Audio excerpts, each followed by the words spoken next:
계속해서 시장 점검해 보도록 하겠습니다. 오늘은 박석현 우리은행 투자상품전략부 부부장 자리에 모셨습니다. 어서 오세요. 예, 안녕하십니까? 네.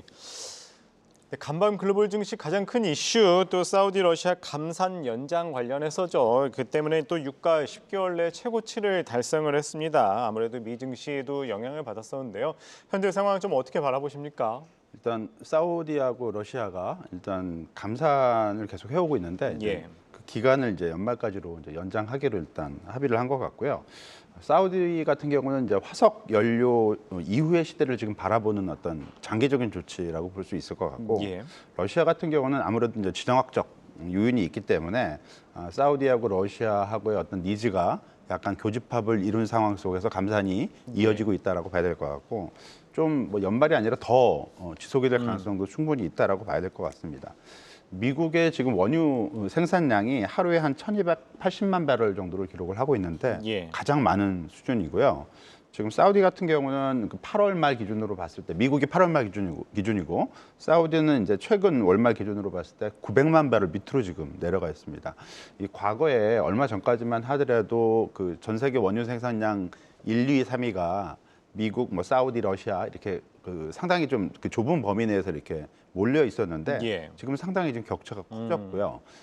미국이 사우디보다 한 40% 정도 원유를 더 많이 생산하고 있다라는 지금 상황이고요. 사우디아라비아가 이렇게 전 세계 원유 그 점유율 측면에서 이렇게 낮아졌음에도 불구하고 감산을 이어갈 수 있는 이유는 예. 사우디가 비록 미국보다는 석유를 덜 생산하고 있긴 하지만 생산 원가는 비교가 되지는 않습니다. 예. 사우디는 다른 나라에 비해서 워낙 낮은 생산 원가를 그 구조를 이제 구축을 하고 있기 때문에 예.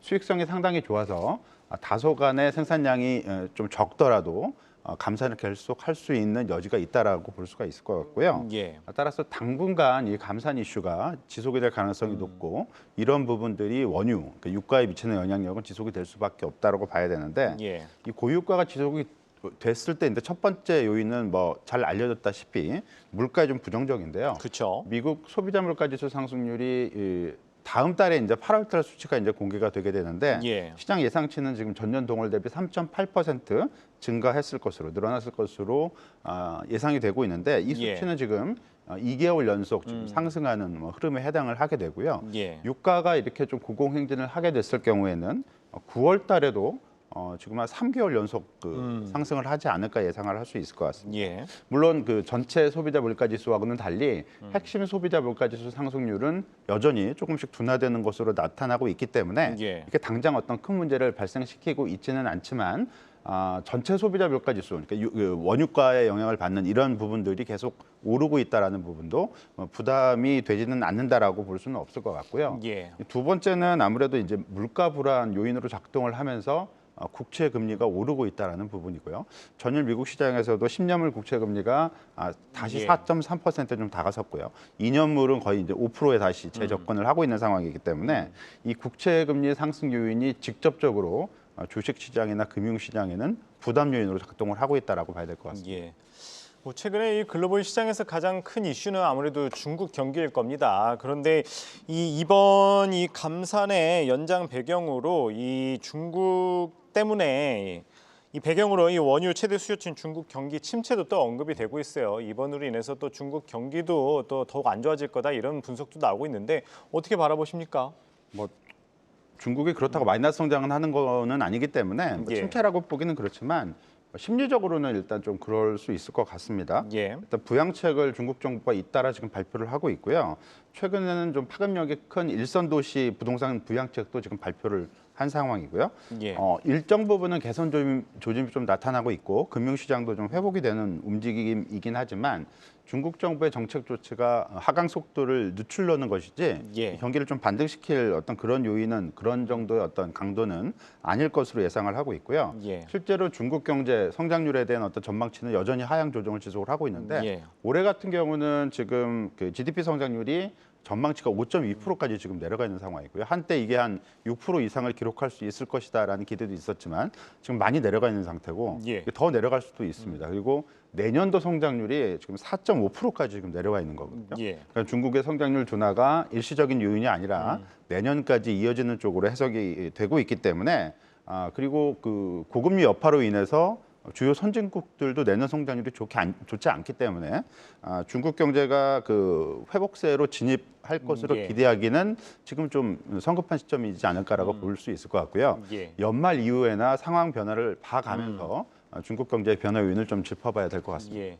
그렇게 됨으로써 좀 우리나라 입장에서 봤었을 때는 이 중국 단체 관광 허용으로 이 중국 소비주들 괜찮아지지 않을까 기대를 했었는데 또 한편으로 이 중국 경기가 안 좋다는 말 때문에 이 단기적인 이슈로 끝나지 않을까도 또 우려의 목소리도 나오고 있습니다. 어떻게 접근을 해야 될까요, 중국 소비주는? 일단 말씀해 주셨던 대로 뭐 단기적으로 좀 접근하는 게 좀 불가피하지 않을까라고 볼 수 있을 것 같고요. 예. 다음 주에 중국의 그 다음 주 후반에 주요 이제 실물 경제 지표가 이제 발표가 되게 되는데 예. 8월달 소매 판매 증가율은 한 3.0% 전년 동월 대비 기준으로 기록을 하면서 7월달에 기록을 했었던 2.5%보다는 좀 개선이 됐을 것으로 예상이 되고 있지만 예. 앞에서 말씀드렸던 대로 중국 전체 경제 성장률 전망치가 계속 내려가고 있는 상황이고 예. 내년까지 둔화가 이어질 걸로 예상이 되고 있기 때문에 실물 경제 지표가 추세적으로 회복이 될 수 있을지 중국 쪽이 예. 이 부분은 여전히 좀 불투명하다라고 봐야 될 것 같고요. 예. 따라서 일단 중국 소비주에 대한 관심이 조금 나타나고 있긴 하지만 이런 부분들이 추세적으로 계속 지속이 될 수 있을지는 예. 그렇게 이렇게 전망이 밝지는 않고 단기적으로 접근을 해야 되지 않을까라고 예. 생각을 하고 있습니다. 예, 단기적으로 접근해야 된다 말씀을 주셨습니다. 이 국내 시장에서 코스피 이 외국인 투자자 사흘간 약 한 9,200억 원 순매수를 했다고 합니다. 이 넉 달 만에 기조를 바꾼 건지 또 궁금한데 외국인 매수 배경 좀 어디에 있다고 보시나요? 말씀해 주셨던 대로 9월 들어서 3거래일간 지금 순매수를 기록을 했고요. 한 예. 9천억 원 정도 했고 IT 업종에만 8천억 원 정도를 좀 집중을 시켰습니다. 반도체 아무래도 좀 많이 샀고요. 예. 다만 이게 기조전환으로 보기는 좀 성급해 보이고요. 신흥국 시장에서 외국인 동향을 보게 되면 한국 시장에서 9월 들어 소폭 순매수를 기록을 하고 있지만 예. 다른 나라 시장에서는 여전히 순매도를 지속을 하고 있습니다. 예. 신흥국 시장에서 외국인 동향은 8월 달에 인도를 제외한 대부분 시장에서 순매도를 기록을 했었고요. 인도 시장에서도 순매수 규모가 거의 뭐 직전 달에 비해서 5분의 1 정도로 줄었던 게 8월 달 시적이었는데 지금 9월 들어서는 한국 시장에 대해서는 소폭 순매수지만 다른 나라, 그러니까 대만, 뭐 인도, 태국 대부분 나라에서는 순매도를 이어가고 있는 상황이라서 예. 외국인 동향이 개선이 됐다, 기조적으로 바뀔 수 있다라고 기대하기는 조금 성급해 보인다라고 볼 수 있을 것 같고 그리고 그 글로벌 유동성 위험 순환라고 얘기를 하죠. 예. 이 부분에 좀 영향을 많이 미치고 동행하는 요인이 이 미국 달러와의 움직임이다라고 볼 수 있을 것 같은데 예. 최근 미국 달러화는 좀 강세를 보이고 있는 상황이고요. 올해 지금 달러화 흐름은 올해 그 연중 기준으로 연간 기준으로 플러스로 이미 돌아선 상황이고 예. 오늘 흐름을 보게 된다면 엔달러 환율은 지금 147엔을 돌파를 했고요. 맞습니다. 위안 달러 환율은 7.3 위안을 돌파를 했습니다. 모두 두 개 모두 연중 최고치에 해당을 하기 때문에 예. 달러와 약세 흐름이 좀 나타날 수 있어야만 위험 선호가 좀 회복된다라고 볼 수 있을 것 같은데 예. 그거하고는 정반대로 달러화가 지금 움직이고 있기 때문에 국내 시장에서의 외국인 동향 역시 기조적으로 좀 변화가 있다라고 보기는 조금 성급하고요. 조금 더 상황은 지켜봐야 될 것 같습니다. 예, 역시나 상황을 지켜봐야 될 것 같은데 9월 또 어떻게 또 시장 변해갈지 궁금합니다. 이 9월 코스피 지수 월 평균 등락률을 다른 달과 비교했을 때 그렇게 좋지가 않았었잖아요. 과거를 예, 비교했었을 때. 그렇다면은 이번 9월은 또 어떻게 될지 어떻게 바라보십니까? 8월에 한 중순까지 그 뭐 국내외 시장 할 것 없이 모두 낙폭이 확대되다가 예. 8월 후반에 이제 그 반등으로 좀 돌아서면서 좀 낙폭이 좀 회복이 되는 모습을 보였고요. 예. 9월 달 들어와서 이제 약간 보합권 흐름을 좀 보여주고 있는데 네.